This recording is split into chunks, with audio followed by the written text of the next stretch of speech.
Olá, estamos em mais uma edição do programa Direito e Deveres, Cidadania e Ação, pela TV Destaque, hoje em companhia da doutora Tatiana Fiore, com quem tenho a alegria de compartilhar mais essa apresentação.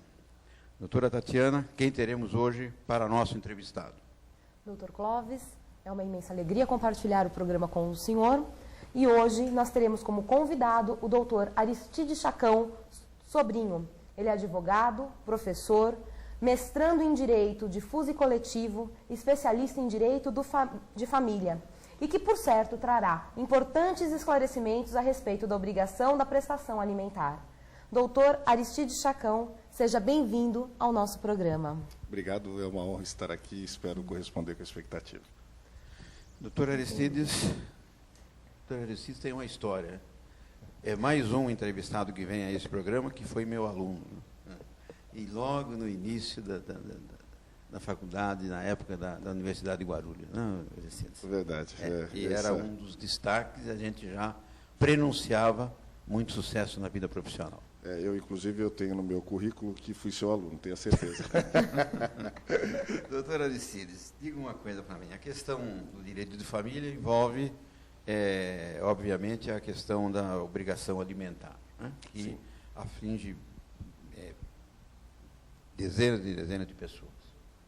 Então, para que o telespectador possa tenha esclarecimentos a respeito desse assunto tão importante, vamos começar perguntando o seguinte: quem pode receber alimentos judicialmente? Eu acho que seria interessante, até para que nós possamos começar, a gente fazer uma distinção sobre a possibilidade de alimentos, né? Que nós temos os alimentos que são possíveis de serem pedidos na relação familiar, nós temos os alimentos que são possíveis de serem pedidos também numa relação por ato ilícito, eventualmente numa questão de acidente, numa questão outra que não nessa relação familiar. E, até acrescentando essa relação familiar, nós teremos a possibilidade do pedido de alimentos entre os cônjuges e companheiros. Acho que seria interessante, até, professor, a gente poder estar hoje conversando sobre os alimentos, que a maior parte, os maiores pedidos se assentam nessa situação, dos alimentos reivindicados entre familiares. Não só na relação familiar consanguínea, como também na relação estabelecida através do casamento ou através da união estável. Eu acho que ficaria melhor a gente poder estar conversando. Nesta situação, nós teremos, então, a possibilidade, e aí quem estabelece para a gente essa possibilidade é o Código Civil, a possibilidade de estarmos falando dos alimentos entre as pessoas que descendem umas das outras, né? Então, a possibilidade de alimentos entre pai pedindo para filho, entre avô e netos. E aí, depois, eu até acho que é interessante a gente dimensionar essa situação, porque várias perguntas acabam ocorrendo, por exemplo, me perguntando, doutor Aristides, um avô pode ou deveria pagar alimentos a um neto? E como seria esta situação? Bom, então, retomando, nós teríamos a possibilidade dos alimentos reivindicados entre aqueles que são descendentes entre si, não somente entre estes descendentes, e aí é interessante até a gente poder dizer que essa descendência ela estabelece uma ordem, não é somente eu buscar alimentos dos meus avós, eu tenho que estabelecer, eu tenho que obedecer uma ordem, melhor dizendo, e os alimentos também possível de ser requerido entre irmãos, e aí a gente eliminaria esta possibilidade entre os parentes, que seria então entre os ascendentes entre si, e os irmãos germanos ou unilaterais. Então, só para ficar claro, para a gente poder entender, os germanos são aqueles que possuem mesmo pai e mesma mãe, e os unilaterais são aqueles que possuem ou mesmo pai ou mesma mãe, que comumente ou vulgarmente a gente chama de meio-irmão. Que também é uma coisa que acaba até incomodando, as pessoas falam, pô, mas eu tenho um meio-irmão que eu nem sei onde está, ele poderia reivindicar alimentos de mim? Sim. Mas a gente precisa tomar cuidado, porque o que são esses alimentos, né, e para que eles serviriam, por que eles poderiam ser reivindicados. Mas respondendo essa primeira pergunta, até para que a gente não nos perdamos, os alimentos podem ser reivindicados, então, portanto, entre aqueles que são ascendentes e descendentes e os colaterais, que nós estaríamos, então, na condição até irmãos.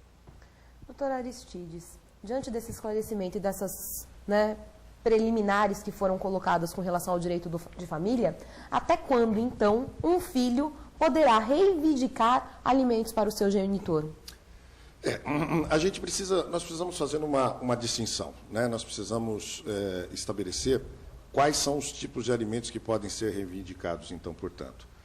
Ficando nessa condição de ascendentes e de descendentes, nós teremos aí a possibilidade deles serem reivindicados, deles serem pedidos, até enquanto a pessoa não atinja a sua maioridade, dizendo quanto a uma regra.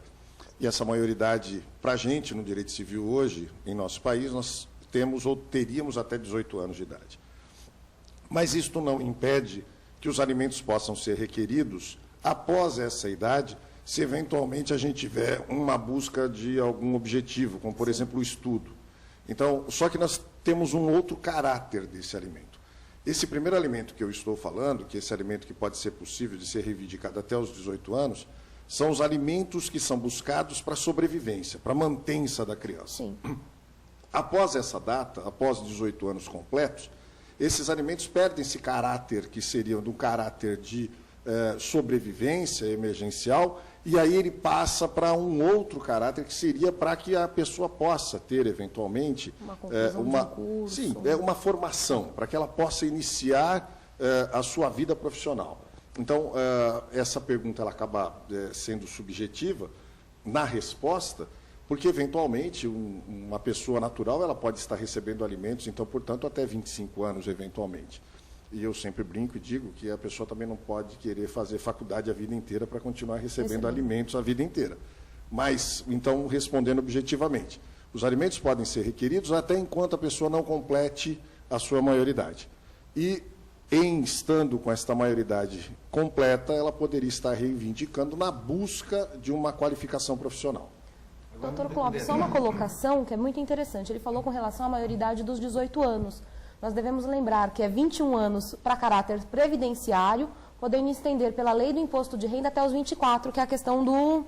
Porque onde nós podemos nos caracterizar como dependente no imposto de renda dos nossos pais. Então, mas aí nós estamos falando de setores diferentes. Setores diferentes. Não, é só uma complementação do que... Mas veja, para efeitos cíveis, tá certo? 18 nós temos anos. A maioridade com 18 anos. Onde eu poderia estar buscando o não mais pagamento, a não mais contribuição. Sim. Daqui a pouco, se vocês me aborda. permitirem, a gente vai falar um pouco sobre exoneração e até sobre revisional. Certo. Agora um detalhe, você falou de que os alimentos é a verba necessária para o adolescente, a criança se manter até os 18 anos. E que, para completar os estudos, que ele poderia até... eventualmente tem que ser admitido até 24, 25 anos. E quando portador de necessidade especial? Sim, não tenha dúvida. Aí nós temos mais uma excepcionalidade. Sim, mas aí eu entro no campo das excepcionalidades, como o senhor mesmo previu.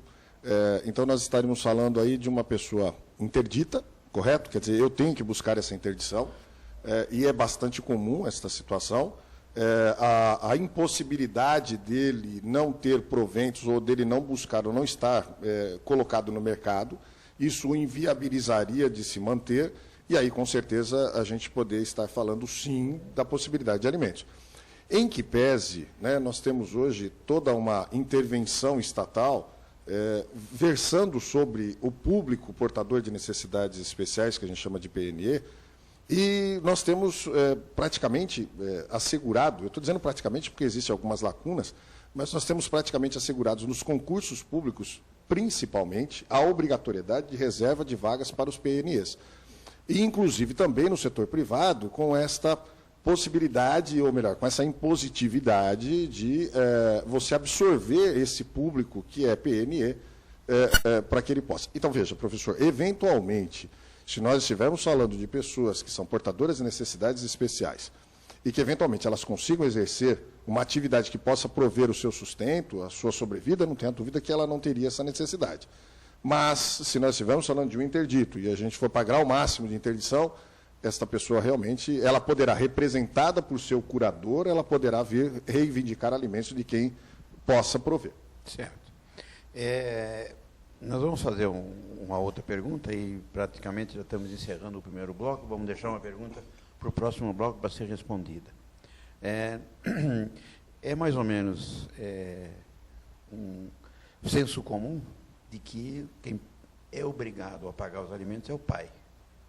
Agora, nós temos hoje situações em que a ação de alimentos é voltada contra a mãe, até porque tem aumentado o número de filhos que têm ficado também com a guarda do pai. E a nossa pergunta é, como isso é possível? Como é que na prática isso funciona?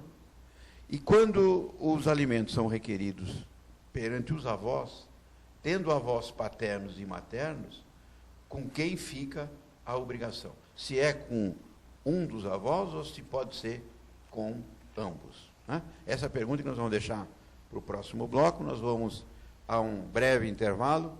Lembramos que esse programa será reprisado também às sextas-feiras, 7h30, no sábado, às 21h30, no domingo, às 22 horas. Você pode estar sugerindo, nos auxiliar, sugerindo temas para serem discutidos nos próximos programas, e, para tanto, basta fazer contato através do e-mail direitosdeveres@oabguarulhos.org.br ou pelo telefone 2468-8199 ou pessoalmente na Casa do Advogado, na Rua Luiz Facini, número 16. Vamos a um breve intervalo, voltamos já.